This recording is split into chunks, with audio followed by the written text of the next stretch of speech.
I'm out here now at Lake Wellington, which for the locals here, this is the man-made lake out here behind the Holiday Inn Express off Kell Freeway. It's back there.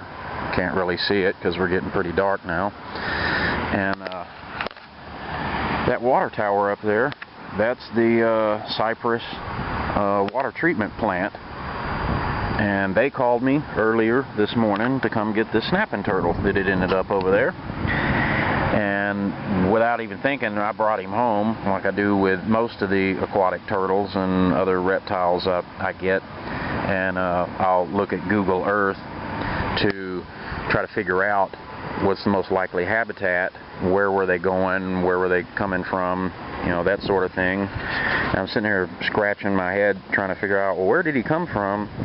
It didn't occur to me offhand that you know, we still had Lake Wellington over here on the other side of the freeway. And so I'm out here now to release him over there, over here at the lake. And he's a very feisty snapping turtle, and he's been very mad at me today. Very fast snapping turtle. I've still got some skills though. But before I take him down there, I just wanted to demonstrate, because I get this question a lot, well, how do you pick up a snapping turtle, or how do you deal with them? Okay, so I'll try to keep this in view, do this real short because I'm running low of card space. So let's assume you come across a snapper. Here's your snapper. He's in the road and he's pissy, and you're trying to get him across, and he's being slow and stubborn like they usually are, and maybe just sitting there if you confront him. And mostly what you want to do is avoid the bitey end. That is the bitey end of the turtle. Most important to stay away from that end. As long as you pretty much stay away from the bitey end, you're going to be okay. But realize they do have big claws, and they're very powerful, and they will try to kick out of your hands. But what you mainly want to try to do is lift up their rear end. You can either grab their tail or the back edge of their their carapace there. Lift them up, put one hand underneath, your palm flat, support their body weight, their plastron on your palm, and then put your other hand over the top of their carapace. Or a lot of times I'll wrap my hand right up behind their head. They can't get you there.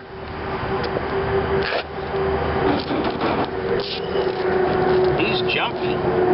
So anyway, it's just that simple. You see him on camera? I mean, it's really that easy. Just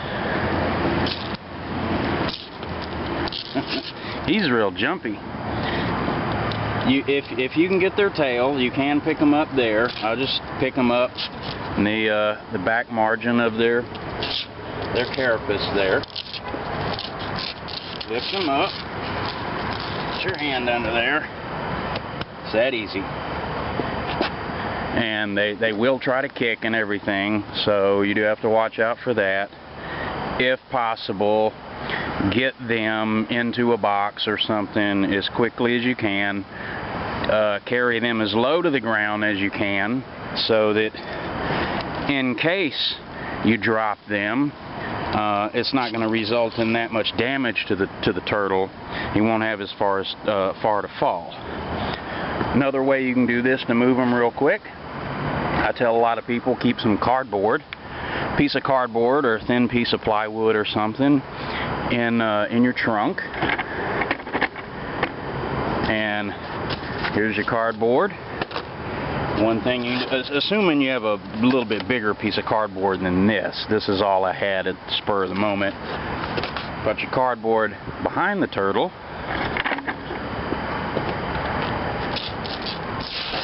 Just slide him over onto the cardboard And then you can hold him down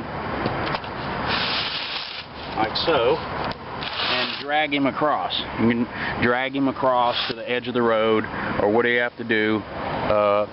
You know, drag him on cardboard, and it's just that easy, you know. And the only thing you really got to worry about, as long as you stay away from the bitey end, like I said, the only thing you got to worry about really is their claws. And you know that they may kick at you, they may jump and bite and everything like this, but just, you know, stay behind them, and you know, you'll be pretty good to go. It's really not that hard. There's not that much to it, except for that they can be kind of energetic.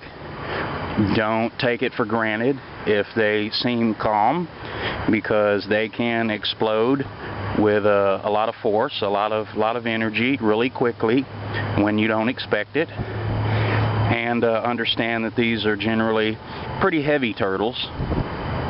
So, but you know, the average guy ought to be able to, you know, handle this without much trouble. Just that simple. There we go. Just stay away from the bitey end. And a lot of times, if it's a real big snapper, I'll curl my fingers back here, right behind. Now he's a little better at that. He's a little bit small for that. But a lot of your big snappers that are really big, that require this big two-handed carry, normally like alligator snappers, they're really get big enough that one of the only safe ways to carry them is to put one of your other hands right here, right behind their head. Anyway, so before I run out of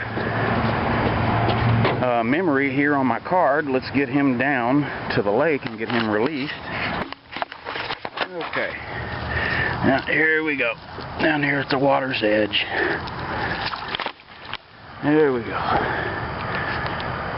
Oh, he's a pissy snappy turtle. Bye-bye, snappy turtle.